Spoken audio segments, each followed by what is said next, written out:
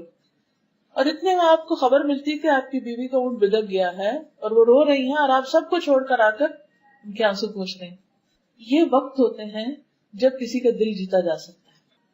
پھر اسی طرح یہ ہے کہ گھر والوں کو مسائل کا حل پیش کیا کرتے تھے.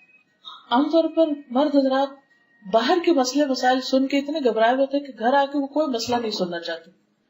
اور بعض اوقات بیوی اکیلی ہی الجھتی رہتی ہے، سارا کچھ لے لے کے اپنے دل میں دفن کرتی رہتی ہے کیونکہ کوئی سننے والا نہیں، کوئی حل کرنے والا نہیں. لیکن نبی صلی اللہ علیہ وسلم کا طریقہ یہی ہے کہ جب بھی کوئی مسئلہ پیش آیا تو آپ نے اس کا حل تلاش کیا اور مل کے حل سوچا. تو خوشگوار ازدواجی زندگی کے لیے یہ بہت ضروری ہے کہ گھر کے اہم مسائل میں میاں بیوی باہم مشورہ کریں اور اکیلے فیصلے نہ کریں. یہ جو اکیلے فیصلے کر لینے ہوتا ہے، بیوی کو بتائے بغیر یا شوہر کو بتائے بغیر خود ہی کوئی ڈیسیژن لے لیا، اس سے بھی بہت ناراضگیاں پیدا ہوتی ہیں، اس سے بھی بہت خرابیاں پیدا ہوتی ہیں، کیونکہ دوسرا شخص سمجھتا ہے کہ میری کوئی اہمیت ہی نہیں. پھر بیوی کے والدین کو شکایت نہ لگانا، کیونکہ بہت دفعہ ایسا ہوتا ہے نا کہ چھوٹی سی کوئی بات ہوئی تو فوراً بتایا کہ بھی آپ کی بیٹی ایسی اور ایسی، لیکن یہ ایک نوبل کیریکٹر ہوتا ہے کہ گھر کے معاملے گھر میں ہی طے کر لیے. حضرت عمر کہتے ہیں کہ ایک دن میں کچھ سوچ رہا تھا کہ میری بیوی نے مجھ سے کہا بہتر ہے اگر تم اس معاملے کا فلاں فلاں حل کرو، یعنی اس معاملے کا فلاں طرح حل کر لو. میں نے کہا تمہارا اس میں کیا کام، یعنی تم مجھے کیوں مشورہ دے رہی، معاملہ مجھ سے متعلق ہے، تم کون ہو دخل دینے والے. میری بیوی نے اس پہ کہا خطاب کے بیٹے تمہارے اس طرز عمل پہ حیرت ہے، تم اپنی باتوں کا جواب برداشت نہیں کر سکتے. تمہاری بیٹی حفصہ تو رسول اللہ صلی اللہ علیہ وسلم کو بھی جواب دیتی، ایک دن تو اس نے آپ کو غصہ بھی دلایا تھا.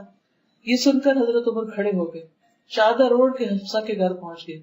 فرمایا بیٹی کیا تم رسول اللہ صلی اللہ علیہ وسلم کی باتوں کا جواب بھی دیتی ہو، یعنی وہ شوہر ہیں اور اللہ کے رسول ہیں، یہاں تک کہ ایک دن تم نے نبی صلی اللہ علیہ وسلم کو دن بھر ناراض رکھا.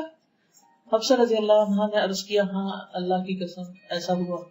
سچ بولنے والے لوگ تھے نا، ہاں ایسا ہوا، ہم آپ کو کبھی جواب بھی دیتے ہیں. تو عمر رضی اللہ عنہ نے کہا جان لو میں تمہیں اللہ کی سزا اور اس کے رسول کی ناراضگی سے ڈراتا ہوں، آئندہ ایسا مت کرنا. لیکن نبی صلی اللہ علیہ وسلم نے خود کبھی بھی جا کے نہیں حضرت عمر کو بتایا کہ دیکھو تمہاری بیٹی کیسی ہے. پھر بیوی کی تربیت اور اصلاح کا کام جو ہے وہ چونکہ مرد کی ذمہ داری ہے. قرآن مجید میں اللہ تعالیٰ فرماتے ہیں یا ایھا الذین آمنوا قوا انفسکم واہلیکم نارا، اے لوگوں جو ایمان لائے ہو اپنے آپ کو اور اپنے گھر والوں کو آگ سے بچاؤ. تو اس میں براہ راست خطاب مردوں سے ہی ہے. سیکنڈ نمبر پر پھر بیوی کی ذمہ داری آتی کیونکہ کلکم راع وکلکم مسئول عن رعیتہ. بیوی بھی بچوں کے بارے میں نگران ہے، شوہر بھی بیوی اور بچوں کا نگران ہے، تو ان سے اس کی جواب دہی ہوگی. لیکن خاص طور پر شوہر کا فرض بنتا ہے کہ بیوی کی تربیت کرے، اس کو ادب سکھائے اور پھر نرمی اور اچھے اخلاق کی تعلیم دے. حضرت عائشہ کہتی ہے کہ کچھ یہودی نبی صلی اللہ علیہ وسلم کے پاس آئے اور کہا السلام علیکم، جس کا معنی تھا کہ آپ پر موت آئے. تو انہیں بہت غصہ آیا، انہوں نے جواب میں کہا وعلیکم السلام واللعنہ، یعنی مزید لفظ اضافہ کیا اور کہا تم پر موت بھی اور لعنت بھی ہو. اس پر رسول اللہ صلی اللہ علیہ وسلم نے فرمایا ٹھہرو اے عائشہ، اللہ تعالیٰ تمام معاملات میں نرمی کو پسند کرتا ہے. میں نے عرض کیا یا رسول اللہ کیا آپ نے سنا نہیں انہوں نے کیا کہا؟ آپ نے فرمایا میں نے اس کا جواب دے دیا تھا کہ وعلیکم. تو اگر وعلیکم سے معاملہ حل ہو سکتا ہے یا بدلہ اتر سکتا ہے تو دو لفظ اضافہ کرنے کی ضرورت نہیں ہے. یہ تربیت تھی جو فوری طور پر آپ نے وہاں کی کہ اگر بچوں میں سے گھر والوں میں سے کوئی زبان میں بے احتیاطی کر رہا ہے یا غلط لفظ بول رہا ہے تو اس کو وہاں روکنا بھی چاہیے. پھر اسی طرح صدقہ کرنے کی ترغیب، آخرت کی فکر کے لیے رات کو جگایا. ام سلمہ کہتی ہیں کہ نبی صلی اللہ علیہ وسلم ایک رات جاگے، فرمایا سبحان اللہ آج رات کیا کیا بلائیں اتری، کیونکہ آپ کو تو پتہ چل جاتا تھا اللہ کے دیے ہوئے علم سے، اور کیسے کیسے خزانے بھی نازل ہوئے، یعنی خیر اور شر دونوں ہی. ان حجرے والیوں کو کوئی جگانے والا ہے، یعنی ان ازواج مطہرات کو کوئی اٹھا دے. افسوس کی دنیا میں بہت سے کپڑے پہننے والی عورتیں آخرت میں ننگی ہوں گی. یعنی تہجد صرف مردوں کے لیے نہیں، نیکی اور عبادت مردوں کے لیے نہیں عورتوں کے لیے بھی ہے. اور آخرت کا لباس کیا ہے؟ آخرت کا لباس دنیا کا اچھا عمل. پھر اسی طرح اچھا مرد جو ہوتا ہے وہ گھر کے اوور آل حالات پر بھی نظر رکھتا ہے کہ گھر میں کیا لٹک رہا ہے، کیا ڈیکوریشن ہو رہی ہے، کیا پہنا جا رہا ہے، کیا پک رہا ہے، کیا طور طریقے ہیں، کوئی چیز خلاف شریعت تو نہیں ہو رہی. مثلا حضرت عائشہ سے روایت ہے کہ انہوں نے ایک گدا خریدا جس پر تصویریں بنی ہوئی. آپ نے اسے دیکھا تو دروازے پہ کھڑے ہو گئے، اندر تشریف نہیں لائے. میں نے اس کی یا رسول اللہ صلی اللہ علیہ وسلم میں نے جو غلطی کی ہے اس سے میں اللہ سے معافی مانگتی ہوں. فرمایا یہ گدا کس کے لیے؟ میں نے عرض کیا آپ کے بیٹھنے اور اس پر ٹیک لگانے کے لیے. آپ نے فرمایا ان تصویر بنانے والوں کو قیامت کے دن عذاب دیا جائے گا اور ان سے کہا جائے گا جو تم نے پیدا کیا اسے زندہ بھی کر کے دکھاؤ، اور فرشتے اس گھر میں داخل نہیں ہوتے جس میں تصویر ہو. یعنی کہ میں اس گدے پہ نہیں بیٹھ سکتا اور نہ ہی گھر میں ہوگا. بہت سے مرد گھروں میں بہت کچھ حرام چیزیں دیکھتے ہیں، غلط چیزیں دیکھتے ہیں، بچے غلط کر رہے ہوتے ہیں، لیکن ان کو روکتے نہیں. امر بالمعروف اور نہی عن المنکر بھی گھر سے شروع ہوتا ہے. اسی طرح حضرت انس کہتے ہیں کہ ایک دفعہ رسول اللہ صلی اللہ علیہ وسلم نے ایک آدمی حضرت حفصہ کے حوالے کیا اور فرمایا اس کی نگرانی کرنا. ان کی ڈیوٹی لگا کر گئے تو وہ اس سے غافل ہو گئی. وہ آدمی بھاگ گیا. کوئی قیدی ہوگا یا کوئی ایسا ہوگا کہ جس کو پکڑوایا. نبی صلی اللہ علیہ وسلم واپس تشریف لائے. پوچھا حفصہ اس آدمی کا کیا ہوا؟ انہوں نے کہا یا رسول اللہ صلی اللہ علیہ وسلم میں غافل ہو گئی اور وہ بھاگ گیا. نبی صلی اللہ علیہ وسلم نے فرمایا تمہارے ہاتھ ٹوٹ جائیں، یعنی کہ غصے میں آیا. نبی صلی اللہ علیہ وسلم کے جانے کے بعد انہوں نے اپنے ہاتھ اونچے کر لیے. تھوڑی دیر بعد نبی صلی اللہ علیہ وسلم آئے تو پوچھا حفصہ تمہیں کیا ہوا، یہ ہاتھوں کو ایسے کیوں کیا ہوا؟ انہوں نے کہا یا رسول اللہ صلی اللہ علیہ وسلم آپ نے کچھ دیر پہلے مجھ سے ایسے اور ایسے کہا تھا کہ تمہارے ہاتھ ٹوٹ جائیں. آپ نے فرمایا اپنے ہاتھ کھول لو، میں نے اللہ سے یہ کہہ رکھا ہے کہ میں اپنی امت میں سے جس کسی کو بھی کوئی بد دعا دوں وہ اس کے حق میں مغفرت کا سبب بنا دے، یعنی اس پر لگے نہیں ہو. کیا رحمت. پھر اسی طرح غلط کام پر صرف ناراض نہیں ہوئے بلکہ کفارہ بھی بتایا. حضرت عائشہ کہتی ہیں کہ صفیہ رضی اللہ تعالیٰ عنہا نے حضور صلی اللہ علیہ وسلم کی خدمت پہ کھانا بھیجا جبکہ وہ حضرت عائشہ کی باری تھی.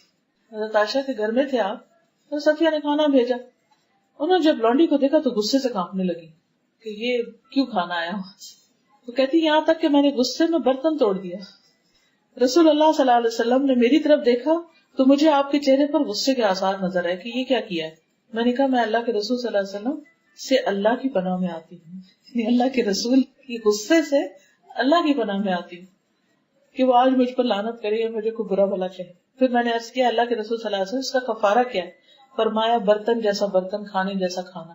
اب کھانا بناؤ اور برتن لو اور اس میں ڈال کے واپس کرو.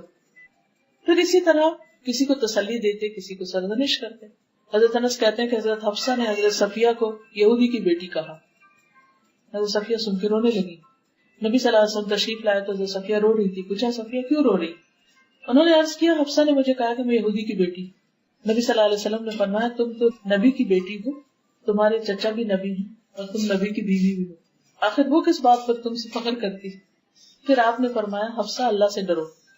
آپ نے نبی کی بیٹی کس طرح کا؟ حضرت موسیٰ کی اولاد میں سے تھے اور ہارون چچا اور نبی کی بیوی یعنی خود حضور صلی اللہ علیہ وسلم، یعنی تمہاری شان اور تمہارا درجہ تو بڑا ہے. پھر اسی طرح یہ ہے کہ ایک اچھا شوہر اور اچھا خامن جو ہوتا ہے وہ بچوں کے لیے بھی اچھا ہوتا ہے اور بچوں کے ساتھ شفقت اور محبت کو سلوک کرتا ہے. پھر آپ کے بارے میں آتا ہے کہ آپ نے کبھی کسی عورت اور خادم پہ ہاتھ نہیں اٹھایا تھا. تو بیویوں کو مارنا یا بچوں کو مارنا جو ہے یہ انتہائی ناپسندیدہ ہے. پھر خادموں کی ضروریات پوری کیا کرتے تھے. پھر یہ ہے کہ ان کے وقت میں سے کسی اور کو حصہ نہیں دیتے تھے. تو family time is family time, Allah یہ کہ جہاد پہ جاتے یا کوئی اور ضروری کام ہوتا. حضرت عائشہ کہتی کہ ایک رات آپ نے فرمایا عائشہ مجھے چھوڑو کہ میں آج رات اپنے رب کی عبادت کروں. میں نے کہا مجھے آپ کے پاس رہنا بھی پسند ہے اور آپ کی خوشی بھی پسند ہے. تو آپ اٹھے، وضو کیا، نماز پڑھنے کھڑے ہو گئے اور آپ نے مسلسل رونا شروع کیا یہاں تک کہ آپ نے اپنی گود تر کر لی، یعنی اتنا روئے کہ آپ کے کپڑے تر ہو گئے. کہتی ہے کہ آپ نماز میں بیٹھے روتے رہے. حضرت عائشہ کہتی ہے کہ پھر آپ برابر روتے رہے یہاں تک کہ زمین بھی تر کر لی، اتنا روئے. اتنے بلال رضی اللہ عنہ نے آپ کو فجر کی نماز کے لیے بلایا. انہوں نے جب آپ کو روتے ہوئے دیکھا تو عرض کیا اللہ کے رسول آپ رو کیوں رہے؟ آپ کے تو اگلے پچھلے سارے گناہ معاف ہو چکے ہیں. فرمایا کیا میں اللہ کے شکر گزار بندہ نہ بنوں؟ نعمتوں کی شکر گزاری پر بھی ہونا چاہیے. آج ہی رات مجھ پر ایک آیت نازل ہوئی، تباہی اس کے لیے جو اسے پڑھے اور اس پر غور و فکر نہ کرے. ان فی خلق السماوات والارض. پھر آپ دیکھیں کہ گھر والوں کے بیچ میں ہوتے ہوئے آپ کی سب سے زیادہ دعا یہ ہوتی تھی کہ یا مقلب القلوب ثبت قلبی علی دینک. اور حضرت ام سلمہ کہتی ہے کہ آپ اکثر یہ دعا کرتے تھے، یعنی آپ کی یہ دعا سب سے زیادہ ہوتی. اب ام سلمہ رضی اللہ تعالیٰ عنہا نے یہ دعا سنی. گھر والوں کے بیچ میں کیوں؟ اس لیے کہ انسان جب اپنے پیاروں کے بیچ میں ہوتا ہے نا تو اپنے آپ کو پروٹیکٹڈ محسوس کرتا ہے اور کمفرٹیبل محسوس کرتا ہے. تو اس وقت وہ جیسے کہتے ہیں نا کہ اپنی گلی میں کتا بھی شیر ہے، یعنی انسان اوور کانفیڈنٹ بعض اوقات ہو جاتا ہے اور اس کانفیڈینس میں پھر بعض اوقات منہ سے غلط باتیں بھی نکل آتی ہیں.